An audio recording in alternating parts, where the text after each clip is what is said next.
Hello, greetings. Welcome to Dividend Blasters, our 93rd video. Topic today, investing smartly in AI, specifically the broad technology growth ETFs. So if you recall, this is actually our fifth video in this three-part series. The first video we covered the AI ecosystem, really a primer. We talked about the 5 levels or layers of the ecosystem and how the ecosystem works. Then we talked about the companies, the technology companies that play across the ecosystem, what they do, what their capabilities are, what solutions they offer. Then we started our discussion on the ETFs. 6 categories of ETFs across AI. We've covered 5 of them.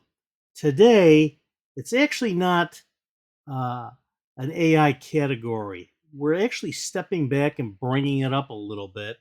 We're going to talk about broad technology growth ETFs. So these ETFs are not necessarily focused on AI, they're technology focused, but they give you exposure to the key players, a lot of the key players in AI. So you're not just getting AI exposure, you're getting exposure of technology, accelerators of AI, in fact, in many cases. And several of these you've already heard of, and I'm going to go through them quickly, but it's going to be the same approach. All right, let's press on. So we talked about this already, the three-part series. First, a little housekeeping, a disclaimer. Not your advisor. This video is for information and education. It reflects my own opinions, my research, and experience as an independent investor for more than 30 years. Do your own research, do your own due diligence. What I'm telling you is not financial advice. It's my opinions and it's what I do. So, just a brief recap. As I mentioned, that first video, we talked about the AI ecosystem and the 5 layers: the compute layer, the infrastructure layer, the data layer, the model layer, and the agent layer. And we talked about also the market segmentation. And so, what's the difference? The AI ecosystem foundational layers are really the capabilities of the companies that play in the ecosystem. I would call it the technology stack of capabilities. Whereas the right shows market segment. Okay, it's a monetization of those capabilities, of the solutions that come out of the capabilities. And there's various, segmentations. There's the chips and AI agents and computer vision and language processing, machine learning, and generative AI. All right. And then another recap, we started to talk about the stocks and the different layers of, uh, of the stocks that play within that AI ecosystem. Um, and let me just basically quick recap. We have the multi foundational layer players, and these are the big companies that play across multiple layers, like the NVIDIAs and the Microsofts and the Googles. Um, but then, more specifically, the functional technical, I'll call it discipline of these layers, the compute layer. And that's basically the energy layer, the chip makers like the Taiwan Semiconductors and the Broadcoms and AMDs. And of course, NVIDIA is the most dominant one in the compute layer, but NVIDIA is now in multiple layers. Micron Technology, ARM Holdings, and Qualcomm.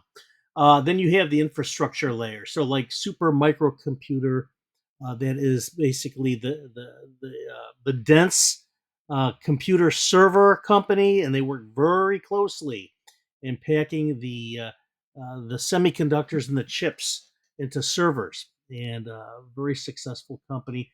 Lam Research and ASML, those are chip equipment manufacturers. They manufacture the equipment that manufacture the chips. The data layer players. So I'll tell you, I did not see a lot of publicly traded data layer players that are solely within that layer. There's one that is in that layer, but also in other layers. Teradata, they're very much a data company, but they also have a lot of tools that overlap with infrastructure, model development, and application layers. And then, of course, there's a couple of privately owned companies, Snowflake and Databricks, that are solely within that data layer, but they're not publicly traded. You can't necessarily invest in them. Uh, you have a couple of model players. So you have IBM, and we all know about IBM's Watson X AI model, and of course, Adobe Firefly.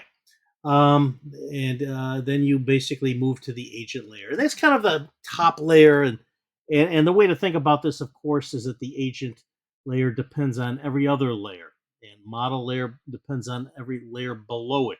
And when I say below it, I'm talking about model is above data, and then infrastructure and compute is at the very bottom. And the bottom, the compute, is where all the energy and the power comes from.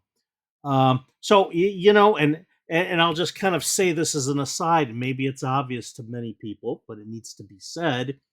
The heat in the AI ecosystem investing is basically in the compute layer, and it's basically the NVIDIA and also a little bit of Broadcom and Taiwan Semiconductor, but it's really Nvidia. They're really leading the way, and it's not always going to be Nvidia. At some point, it's going to get away from like the compute layer, and you'll start to see maybe other compute layer players step up a little bit more, like an AMD.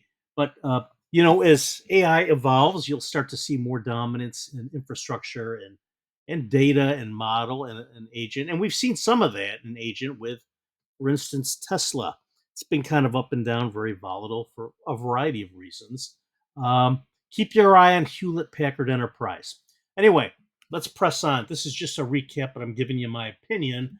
And then kind of an end of the recap, but also a little bit of path forward. We've already covered 5 of the 6 major categories of ETFs. We talked about the semiconductors and the hardware ETFs, and these are ETFs that will basically focus on um, investing in the chip companies or the hardware companies. Then you have another category of broad AI focus, and we covered those. And these tend to be maybe a little bit of the hardware, a little bit of the software, a little bit of modeling, and other things. And then we have an actively managed AI ETF. That's kind of a unique bird where this uh, ETF AIEQ, they are basically using AI to select their holdings. Anyway, go back and watch that video if you're interested. That was the first or the second ETF video. I don't recall. And then we have thematic ETFs that are solely focused either on robotics or automation, and we covered 9 of them there. And then there was another category around mixed robotics and AI. So really a blend of the thematic. So now what's left? It's the outer ring. It's the broad technology growth, and we have 8 of them, and we're going to cover them. Some of them you've seen and heard. Some of them are very big. Some of them are not so big, but they're not specifically AI ETFs. They're technology, but they give you um, exposure to AI. So I felt like I really needed to cover this, and so I'm going to cover it. I'm going to cover it quickly. And broad technology growth, and the description is large cap tech or growth funds with significant AI exposure, but not AI exclusive. And you're going to see when I go through some of the holdings, some of these don't even have all technology companies. You will maybe see some financial companies. So it's interesting, or some retailers, because it's a blend. It's broad technology. Okay, so broad technology, major firms with varying exposure to AI, ranging from minimal to leading in AI. So let's do the first one. The first one is ALPS, Disruptive Technologies ETF, or DTEC. They're managed by ALPS Advisors. They closed today at 48.67. They're near the upper end of the 52-week range, and I would say 99% of these are all of these 8 are at the upper end of the 52-week range. An expense ratio of 50. I'm sorry, 0.50%. One dividend per year, annual. and it's a 0.41% yield. Dollarized, it's about 20 cents per share. Seeking Alpha analysts do not cover this. The quant score gives them a hold. Assets under management, a little under 87 million. So, year to date, total return about 7.36%. So, it's a little under 1 percentage point more than the S&P 500. Let's take a look at those holdings. Well, it's not killing the market because it's not focusing solely on hardware or chips. It's focusing on something else like solar edge technology. So solar and light renewable energy. SoundHound, we know about SoundHound. NVIDIA used to have nice, significant holdings in SoundHound. They sold them all a couple of months ago. Aero Environment, it's a drone company, if you will. So a Datadog, I'm aware of that. So anyway, those are the ones, and one thing you'll notice is, they have 103 holdings. The top holdings are barely more than 1%. So it's very risk averse. It's spreading it across all 100 holdings. Next one, ARK Innovation ETF, or ARKK. We know Kathy Wood. This one closed at 72.29, very near the top of the range. Expense ratio is on the high end, 0.75%. Dividend frequency says annual. Okay.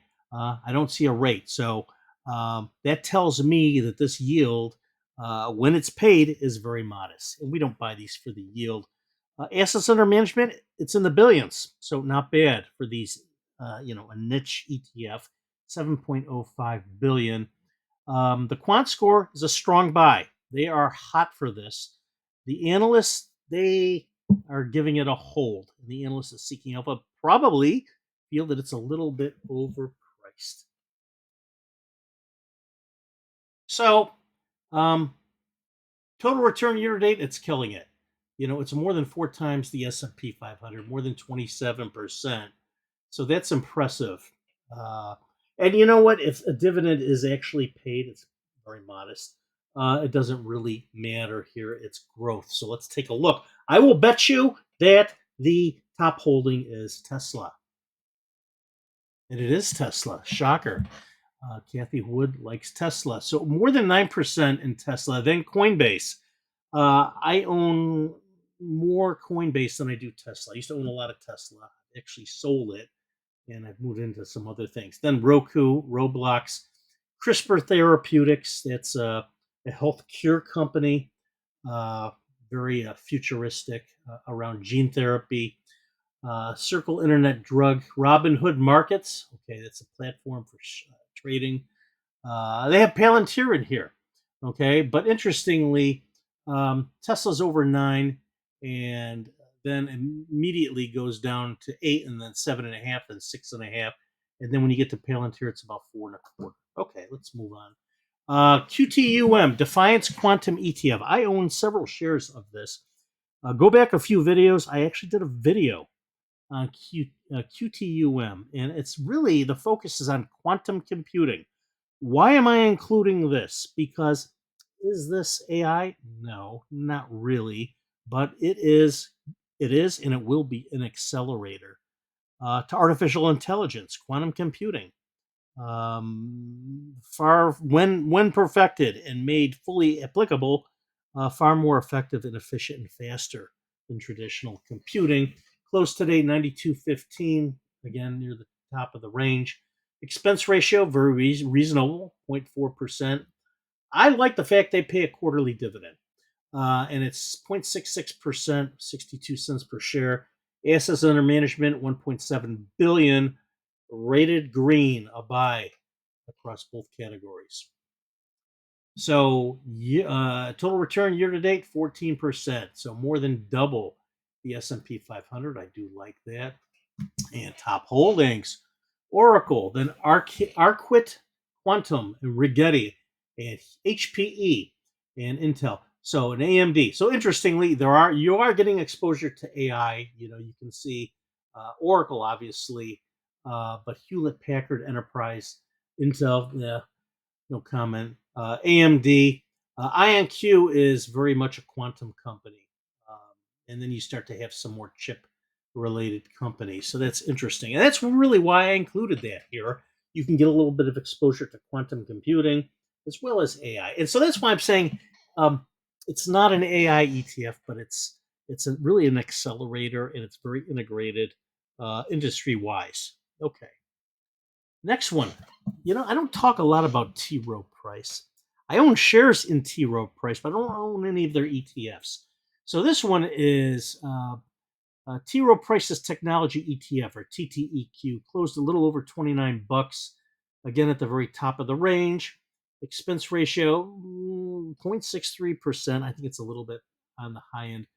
This does not pay a dividend. I will say this: if you own shares of T. Rowe Price, they pay a nice dividend, and I do believe that, if I recall, they are a dividend aristocrat. They've been paying dividends for a very long time.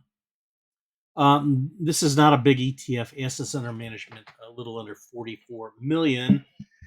Um, Total return year to date, it's not bad. It's a little under 12%. So it's about double the S&P 500. And top holdings: Nvidia, Microsoft, Amazon, Taiwan Semiconductor. And look at those allocations. Nvidia over 11%. That's high. Microsoft 9, Amazon 8.5, and then it goes down a little bit with Taiwan Semi, and then Meta Platforms and Broadcom. Apple's a little bit down the list. I mean, if there's a trend here, 99% of these have Nvidia as the top holding, and they should. The ones that don't are very niche. They're very focused on other things, like that solar one we saw a few slides back. And at some point that may be great. We're just not, the way industry has evolved in technology, that's just not hot right now. Nvidia is hot. The ETFs that invest heavily in Nvidia right now are a little bit hot. So that's a good thing if you got in early, and it's still a good thing if you're in. I'm very bullish on Nvidia. I don't think it's ever too late. Okay, and you know what? Let me mention this. Back to my earlier point about other things. So after advanced micro devices, you see Visa. Okay, wow. Okay, so this is Visa is part of the financial sector, but it is a technology company with their payment platform. It's a payment technology platform with the way they process payments worldwide. So anyway, something to think about. Next one, Vanguard Information Technology Index Fund ETF. So VGT, this is a big one. And again, this is not an AI ETF. This is a technology ETF.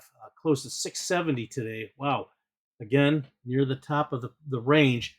Expense ratio is very low.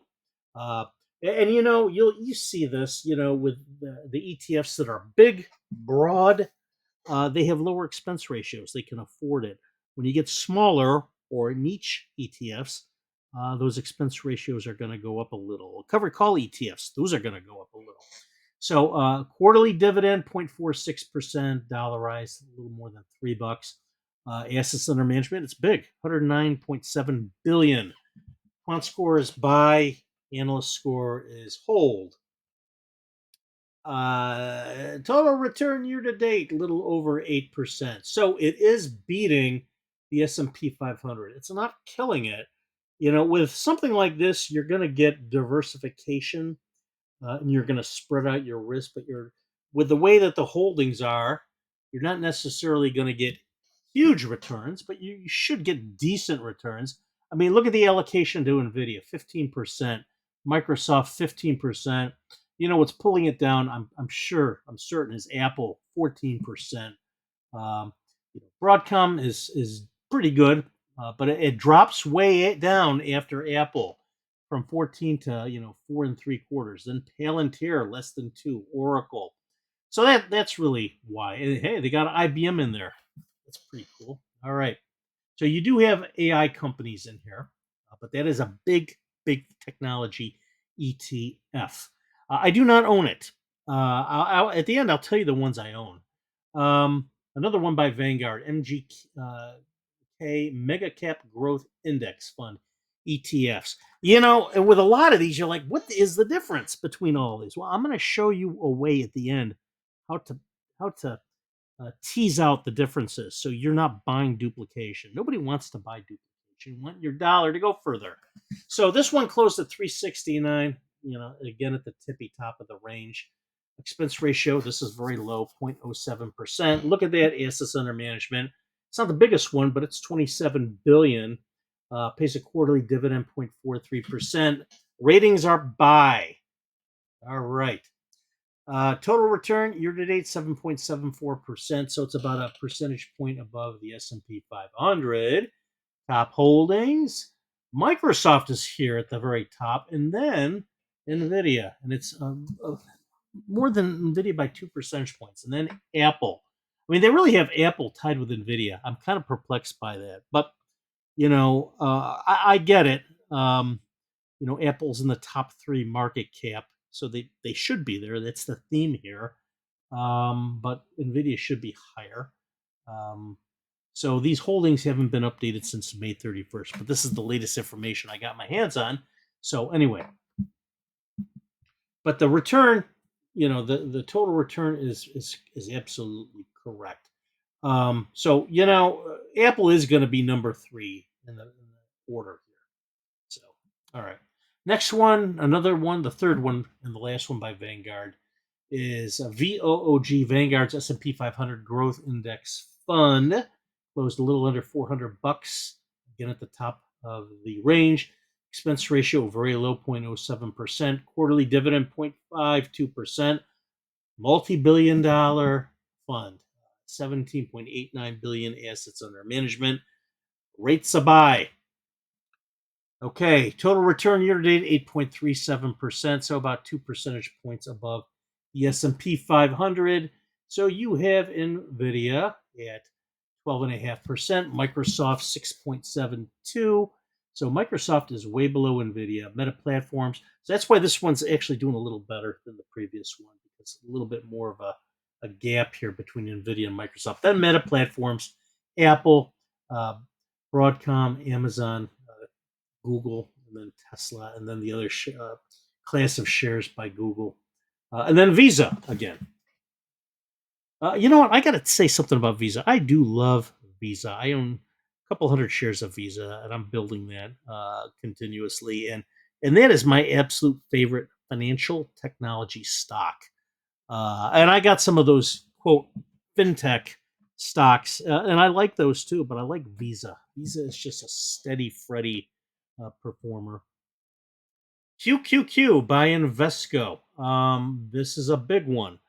I have owned this. I don't own it now. I actually own QQQM, and I'll talk about that next. But this is huge. This basically tracks the NASDAQ 100, and it's the biggest one that tracks the NASDAQ 100. Closed a little under $555 per share at near the top of the 52-week range. Expense ratio, it's a little higher, but still low, 0.2%. Pays a quarterly dividend, 0.51%, or $2.82. Assets under management, $356 billion. Analysts rate it as a hold. The quant score is a buy. Okay. Total return, year to date, 8.69%. So it's about 2% above, 2.25% above the S&P 500. And this is total return, so this includes that ever so slight dividend. All right, top 10 holdings. Well, no surprise here. Nvidia, Microsoft, Apple, Amazon, Broadcom, Meta Platforms, Netflix, Tesla, Costco. I like to see Costco in there, but Costco is way up there, and it's a NASDAQ stock. And then, of course, Google. All right. Now, QQQM, this is the one that I own from Invesco. I own others, of course, here, but from Invesco, this is the one that I own. This is about half the price, $228.13, again, near the top of the range. Expense ratio is cheaper, 0.15%. So it's a little cheaper than QQQ. Pays a quarterly dividend, 0.54%. Assets under management, so it's about, 1/6, 1/7 the size of QQQ. It's still big. It's huge. It's 54 billion. It's rated a buy. So let me just say here at the outset, what's the difference? Well, uh, holdings wise, and I'll go through the holdings, there is absolutely no difference. They are identical. What is difference? The expense ratio here is 5 basis points cheaper. The yield is a tiny bit more, but not much. So why did Invesco come out with QQQM after they had QQQ?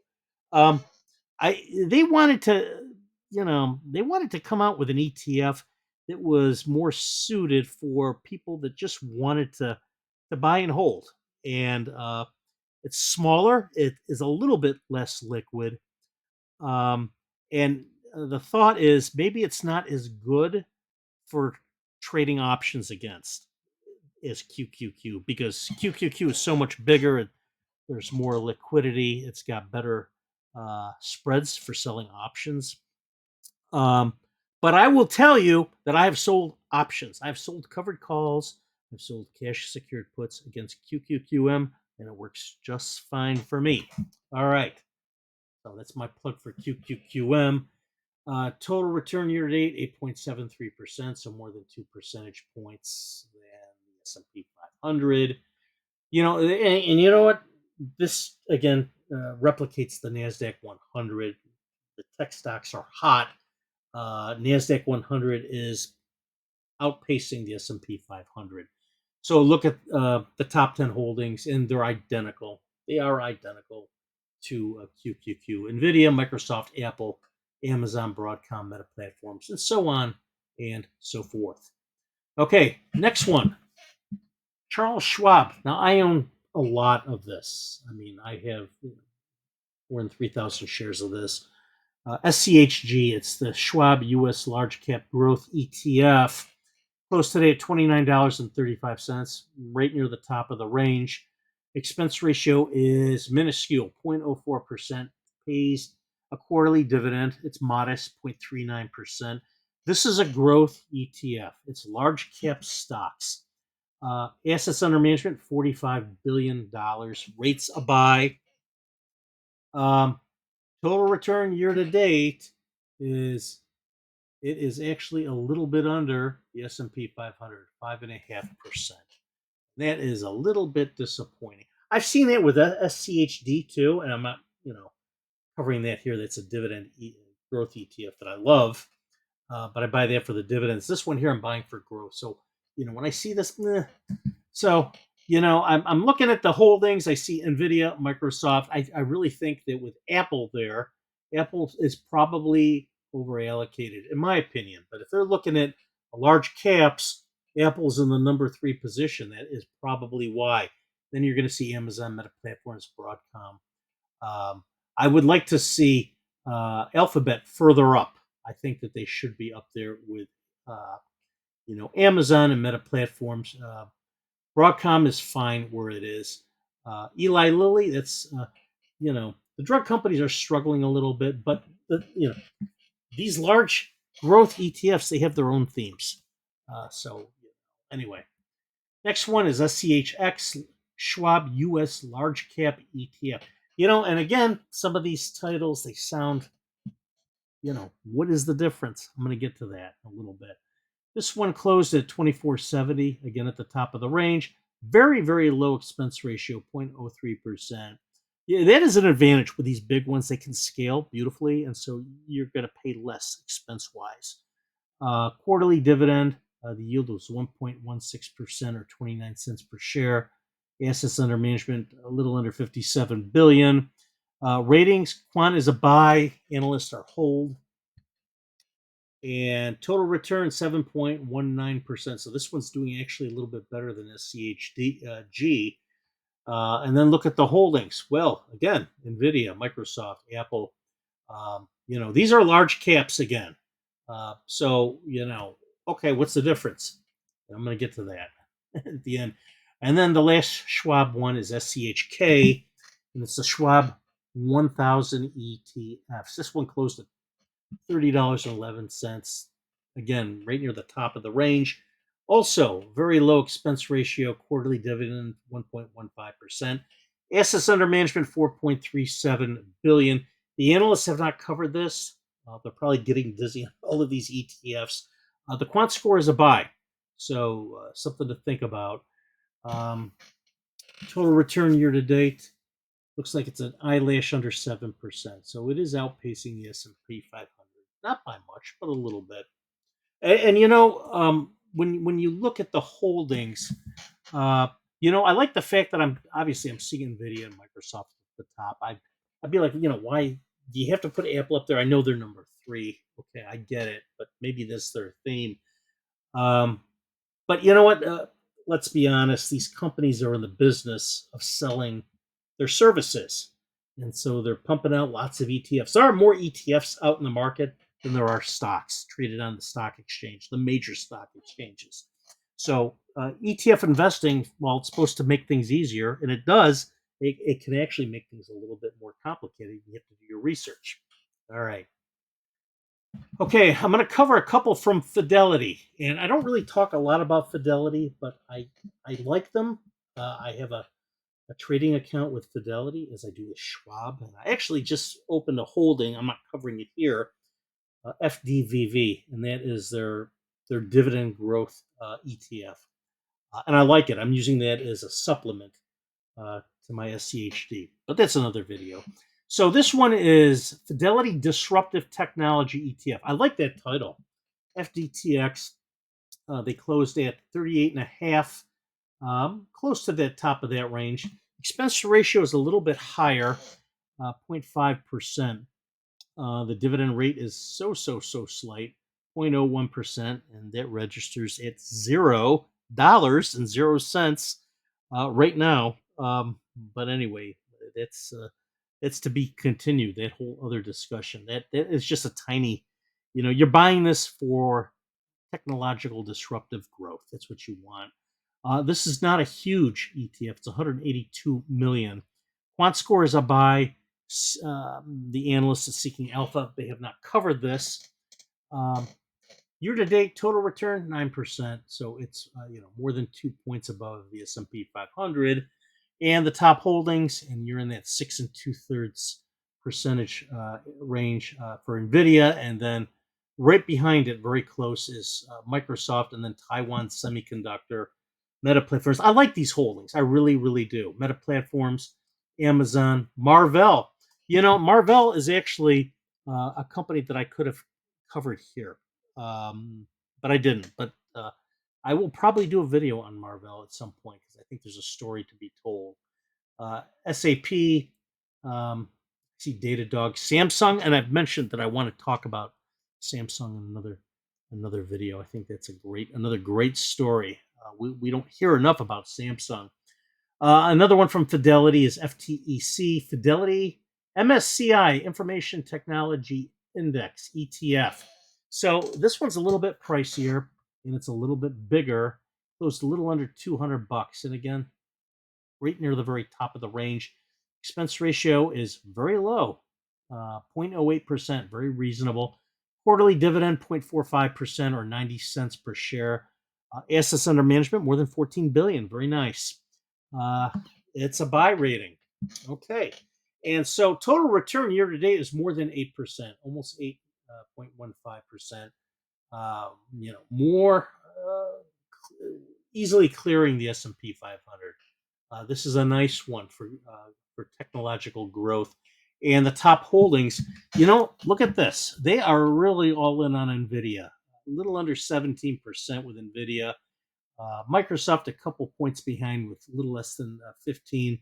Apple a little more than 13. Broadcom, Oracle, Palantir, Cisco, IBM. I like these holdings. I really do. I like Salesforce. I have a very small, tiny amount of Salesforce. I own some AMD.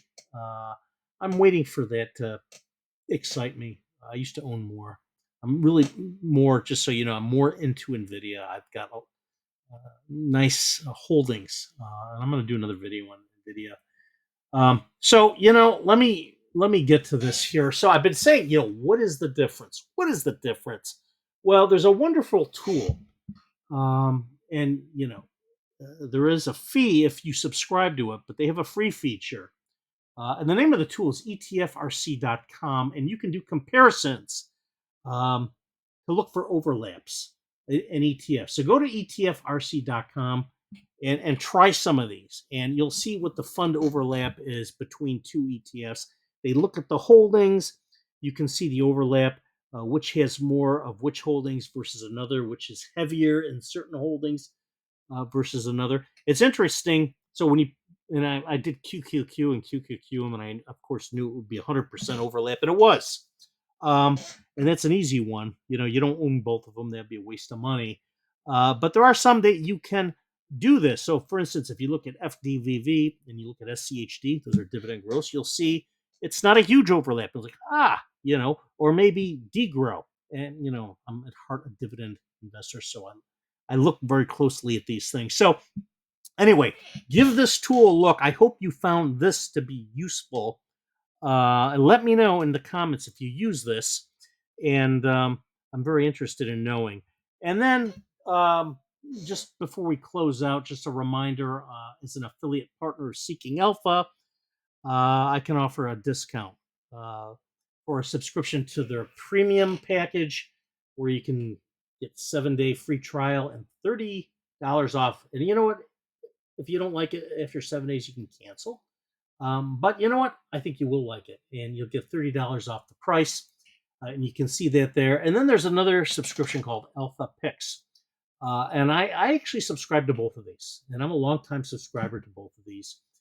You basically get 2 picks from their team every month. Wonderful picks. And if you look at the quality of the picks and the performance of the picks against the S&P 500, they're blowing the S&P 500 away.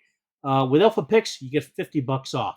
So actually, if you want to just get one or the other, you can buy them separately, or, which I love to do, you can get a bundle. I did this differently. I was into premium for a long time, and then I added the Alpha Picks. But you can buy them both, and you'll get $159 off. A little bit more expensive, but you're getting so much more. I got the links here. I have the QR codes here. You can copy them into your phone and go right to the offer and subscribe. Read a little bit more here about the specifics of each membership. And then also you can see where I am on different platforms on X, on Instagram, and on Facebook. Folks, that is it. Thanks for sticking with me. I hope you found this to be enjoyable and informative and interesting. Because if this stuff's not interesting, what's the point? I find this stuff fascinating. So I hope you enjoyed this. If you did, let me know. Send me a comment. If you didn't, you can, send me a private message. Tell me what I'm doing wrong. But if you liked it, send me a comment, like the video, subscribe to the channel, and share the video with a friend. Until our next video, have a wonderful day. God bless.